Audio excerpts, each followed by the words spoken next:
Hello दोस्तों, नमस्कार। SM channel में मैं आप सभी लोगों का दिल से बहुत बहुत स्वागत करता हूं। दोस्तों, इस वीडियो में हम लोग बात करने वाले कल के दिन से रिलेटेड। कल का दिन मतलब आप सभी लोगों को पता है, आज तो फ्राइडे है, बाज़ार क्लोज़ हो गया।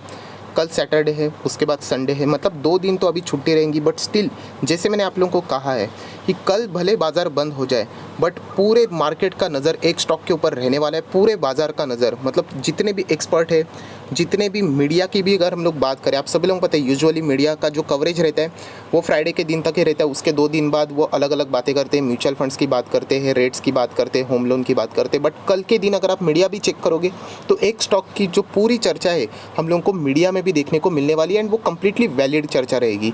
सो ऐसा कौन सा स्टॉक है एंड ऐसा कौन सा स्टॉक मतलब जिससे रिलेटेड इतना मीडिया कवरेज रहने वाला है कल के एक दिन से रिलेटेड, तो वो स्टॉक मैं आपके सामने यहाँ पे ओपन कर रहा हूँ। एंड मैंने ओपन कर दिया, जिसका नाम है HDFC बैंक। यस दोस्तों, HDFC बैंक बहुत बड़ा स्टॉक है एंड आप सभी लोगों को पता है कल का जो इसको मिलने वाला है मीडिया का कवरेज बहुत ज़्यादा रहेगा। एंड इसका रीज़न बहुत ही सिंपल है, वो है Q4 के रिजल्ट। यस दोस्तों, इस कंपनी के आने वाले हैं Q4 के रिजल्ट एंड बहुत कुछ इंपॉर्टेंट चीज़ें हैं जो कि एनालिसिस ने कही है कि उनके ऊपर नज़र रखिए। अगर आपके पोर्टफोलियो में HDFC का शेयर है, HDFC बैंक का शेयर है, तो आप लोगों ने कल के रिजल्ट में ये सारे पैरामीटर्स चेक करने जो कि मैं आगे आप लोगों को बता रहा हूँ। इवन दो अगर आपके पास HDFC बैंक नहीं रहेगा, ये वीडियो आपके लिए बहुत काम के रहने वाले। तो चलिए दोस्तों, इस वीडियो को स्टार्ट करते हैं। मतलब मैं सबसे पहले आप लोगों को फॉर्मेलिटीज़ के पॉइंट ऑफ व्यू से सारी चीज़ें दिखा दूँ। आप लोग यहाँ पे देख सकते हैं BSE का जो कैलेंडर, रिजल्ट का कैलेंडर है वो मैं आपको दिखाना चाहता हूँ। तो आप लोग देख सकते हैं HDFC बैंक 18 अप्रैल को हम लोगों को मतलब कल के दिन सैटरडे हम लोगों को HDFC बैंक के रिजल्ट देखने को मिलने वाले हैं। सो जैसे मैंने आप लोगों को कहा 19 को तो संडे रहेगा, पूरा छुट्टी, तभी कोई रिजल्ट नहीं आता है। सो कल के दिन हम लोग को HDFC बैंक के रिजल्ट देखने को मिलने वाले हैं। सो इतना HDFC बैंक को लेके सभी के सभी लोग ज़्यादा इतना महत्व क्यों देते हैं, तो वो मैं आपको दिखाना चाहूँगा। उसके पीछे की कुछ वजह है। तो सबसे पहले अगर हम लोग यहाँ पे आ जाते हैं तो बैंक निफ्टी। सो दोस्तों, बैंक निफ्टी में HDFC बैंक है, आप सभी लोगों को पता है बहुत बड़े पैमाने के ऊपर इसका वेटेज है। एंड इसीलिए आप सभी लोगों को पता है कि HDFC बैंक ये पूरा बैंक निफ्टी का रुख भी बदल सकता है, इतना ज़बरदस्त इसका वेटेज होता है। उसी के साथ साथ अगर हम लोग स्टॉक मार्केट में निफ्टी 50, आप सभी लोगों को पता है निफ्टी में 50 शेयर्स होते हैं एंड उसमें अगर सबसे ज़्यादा किसी का वेटेज है तो आप सभी लोगों को पता है, अगर हम लोग बात करें रिलायंस इंडस्ट्री रहता है, उसी के साथ साथ HDFC बैंक। आप लोग यहाँ पे देख सकते हैं कितना ज़बरदस्त वेटेज है निफ्टी 50 का, जो 50 शेयर्स है उसमें HDFC बैंक अगर हम लोग काउंट भी करेंगे तो ज़बरदस्त वेटेज हम लोग को यहाँ पे देखने को मिल रहा है, 10% से भी ज़्यादा। तो आप सोच सकते हो बचे हुए 49 शेयर्स में बाकी का परसेंटेज बांटा जाता है।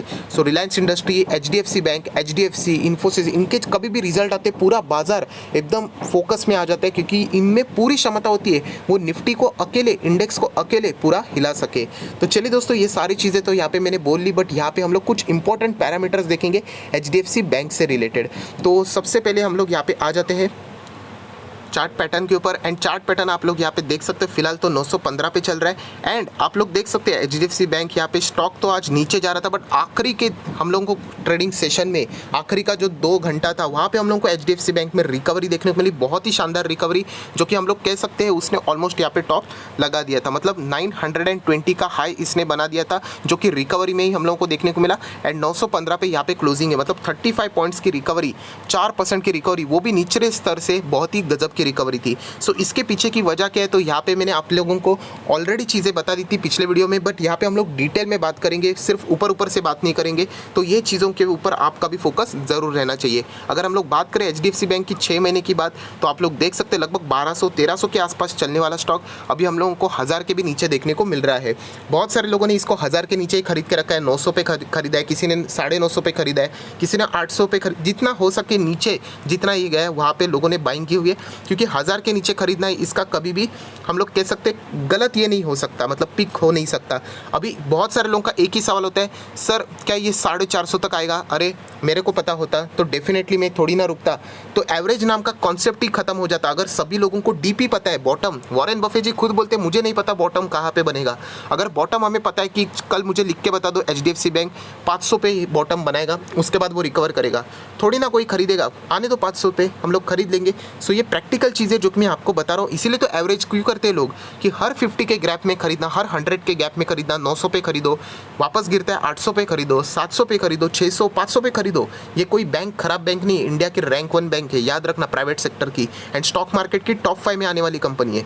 सो गजब की स्टॉक है दोस्तों, याद रखना कि हर एक स्टॉक हम लोगों को गिरा हुआ मिला है एंड 1000 के नीचे मिल रहा है इतने ज़बरदस्त बैंक। तो ऐसे बैंक को आप लोगों ने मिस आउट अपॉर्चुनिटी नहीं करनी चाहिए। तो चलिए यहाँ पे कुछ और भी पैरामीटर्स देख लेते हैं। जैसे कि मैंने आप लोगों को कहा कि Q4 के रिजल्ट, तो सबसे पहली बात जो रिकवरी यहाँ पे क्यों देखने को मिली आखिरी ट्रेडिंग सेशन में, तो यहाँ पे एस्टिमेट किया गया, प्रीव्यू रिजल्ट का प्रीव्यू किया गया, क्योंकि देखिए हर किसी स्टॉक का ना एनालिसिस नहीं किया जाता, बट HDFC बैंक, बड़े बड़े स्टॉक जैसे मैंने आप लोगों को शुरुआत में नाम बताए, स्पेसिफिकली निफ्टी 50 की बात कर ले, उनका हमेशा प्रीव्यू लाया जाता है या फिर हम लोग बताया जाता है कि एस्टिमेट प्रॉफिट कितना हो सकता है, लॉस कितना हो सकता है, वो बताया जाता है। एंड यहाँ पे एस्टिमेटेड प्रॉफिट 20% बताया जा रहा है। अभी हाल ही में रहेगा कितना वो तो हम लोग कल के रिजल्ट में ही देख पाएंगे, 20% रहेगा या फिर उसके नीचे। बट उसी के साथ साथ आपका जो फोकस है वो कंपनी के प्रोविजन के ऊपर रहना चाहिए, बैड डेट्स के ऊपर रहना चाहिए, जो यहाँ पे बताए की मॉनिटरेबल, मतलब आप लोगों ने इसके ऊपर फोकस रखना चाहिए। मतलब कल इवन दो अगर प्रॉफिट 22% भी आ जाता है, पकड़ लेना, तो सेलिब्रेट नहीं करना है। यही तो चीज़ बताई कि प्रोविज़न कितना है, बैड डेट्स कितना है, वो भी तो देखना है। मतलब आज के ये क्वार्टर का तो काम चल गया, बट आगे आने वाले क्वार्टर का क्या, उसी के साथ साथ कितने लोगों को लोन दिया था, कितना लोन वापस नहीं आ रहा है, वो भी तो देखना है। उसी को तो बैड डेट्स बोलते हैं, बैड डेट्स के अगेंस्ट ही तो प्रोविजनिंग की जाती है। सो इसके ऊपर फोकस बहुत ही शार्पली रखना है, जो कि बैंक का रिजल्ट देखते वक्त मैं हमेशा आप लोगों को कहता हूँ कि बैंक का रिजल्ट ये सबसे अलग हटके होता है।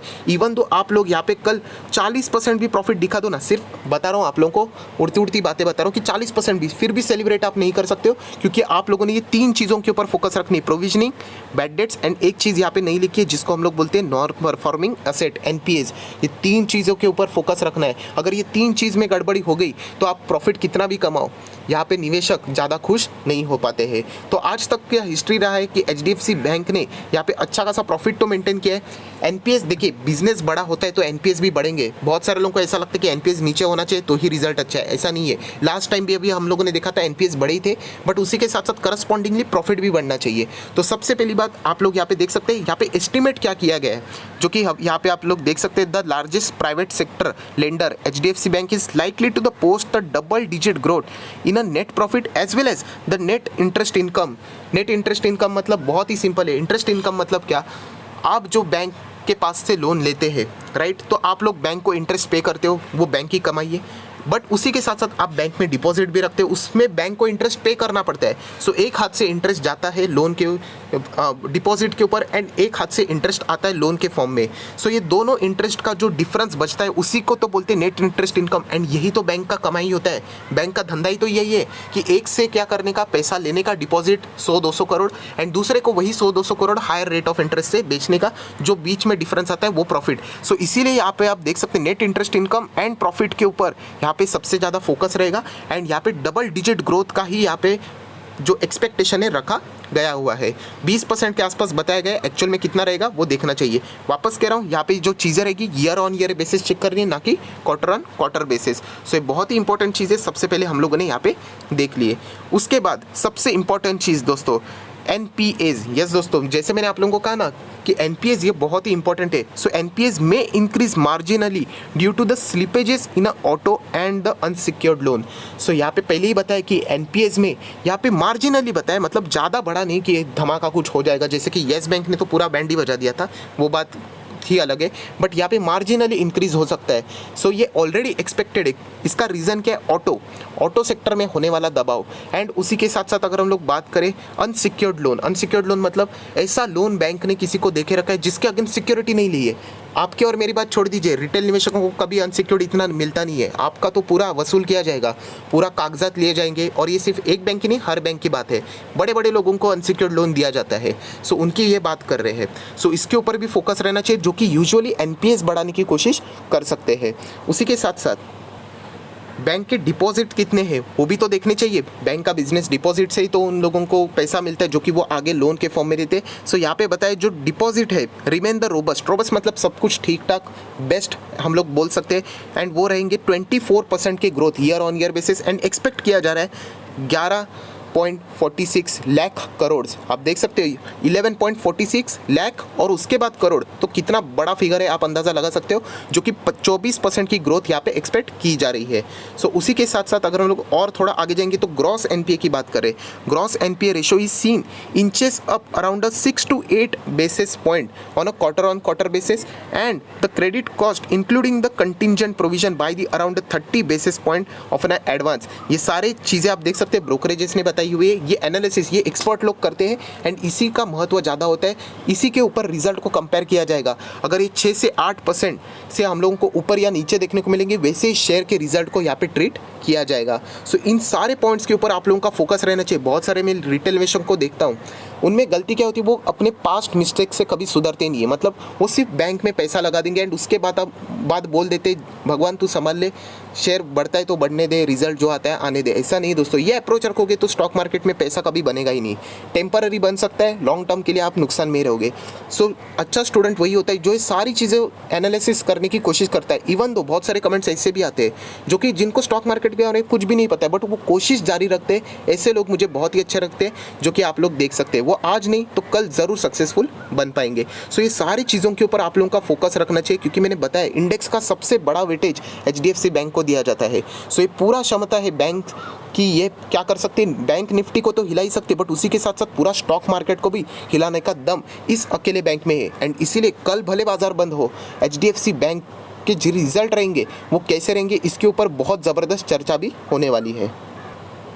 सो दोस्तों, आप सभी लोगों को ये सारी चीज़ें पढ़नी है। मैं इसका लिंक डिस्क्रिप्शन बॉक्स में प्रोवाइड कर रहा हूँ, आप देख सकते हैं। ये देखिए अलग अलग ब्रोकरेजेस रहते हैं, जो निर्मल बैंक सिक्योरिटीज़ है, उन्होंने बताया कि यहाँ पे जो उनका नेट इंटरेस्ट इनकम है कितना हो सकता है, लगभग 12.80% तक का ईयर ऑन ईयर इंक्रीज दिखा सकता है। उसी के साथ साथ कोटक की सिक्योरिटी इंस्टीट्यूशनल इक्विटीज़ की अगर हम लोग बात करें, कोटक इंस्टीट्यूशनल इक्विटीज़, उन्होंने बताया कि नहीं, हमको लगता है ये लगभग 14.5% से भी ज़्यादा एनआईएस की बात करें, नेट इंटरेस्ट इनकम की ग्रोथ हो सकती है। सो अलग अलग यहाँ पे ब्रोकरेजेस अपने अपने यहाँ पे एस्टिमेट्स बता रहे हैं, जिनके ऊपर आप लोगों का फोकस रहना चाहिए। एंड अभी जो एस्टिमेट आया वो 20% तक भी यहाँ पे बताया जा रहा है।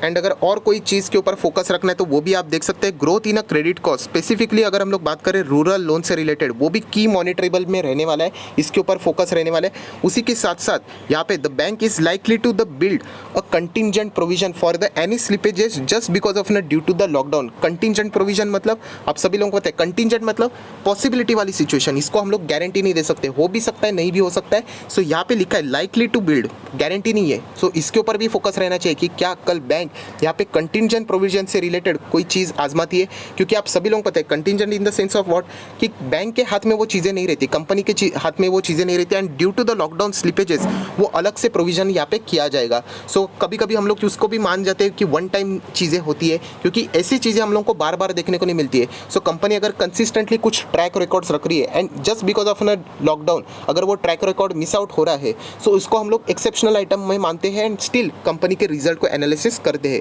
सो इनके सारे चीज़ों के ऊपर आप लोगों का फोकस रहना चाहिए। उसी के साथ साथ कोटक ने और एक चीज़ बताई कि लो टैक्स के जो रेट्स है will also help the earning growth. जो अर्निंग है वहाँ पे ग्रोथ क्यों हो सकती है, जो लो टैक्स रेट है उसके वजह से यहाँ पे मतलब टैक्स सीजन है, एक्सपेंसेस वो लो हो जाना। सो अल्टीमेटली जो आपका इनकम है वो ग्रोथ है, अर्निंग से यहाँ पे ग्रो हो सकते हैं। सो ये सारे पैरामीटर्स आपको चेक करने में, वापस कह रहा हूँ, एक अच्छा एनालिसिस, एक अच्छा निवेशक वही होता है ये सारी चीज़ों को स्टडी करता है डीपली। सो आज आप लोगों ने सारी चीज़ों को पढ़ना है, ना कि सिर्फ बहुत सारे लोगों को मैंने बार बार बोला है कि वो जस्ट टाइम पास करने के लिए निवेश करते हैं, उनको आधी चीज़ें पता ही नहीं होती है कि एचडीएफसी बैंक के डायरेक्टर कौन है, इंडिपेंडेंट डायरेक्टर कौन है, सीईओ कौन है, सीएफओ कौन है, बैंक से रिलेटेड जो ट्रैक रिकॉर्ड है वो कैसा रहा, पिछले टाइम्स के रिजल्ट कैसे रहे, कुछ भी पता नहीं होता है। सो ऐसा अप्रोच नहीं रखना है दोस्तों। आप लोगों ने अगर सीरियसली निवेश करना है तो ये सारी चीज़ों का आप लोगों को पता होना चाहिए। सो कल जैसे मैंने आप लोगों को कहा, कल तो है छुट्टी सैटरडे, बट स्टिल बाजार का फोकस एचडीएफसी बैंक के ऊपर रहने वाला है, क्योंकि उनके Q4 के रिजल्ट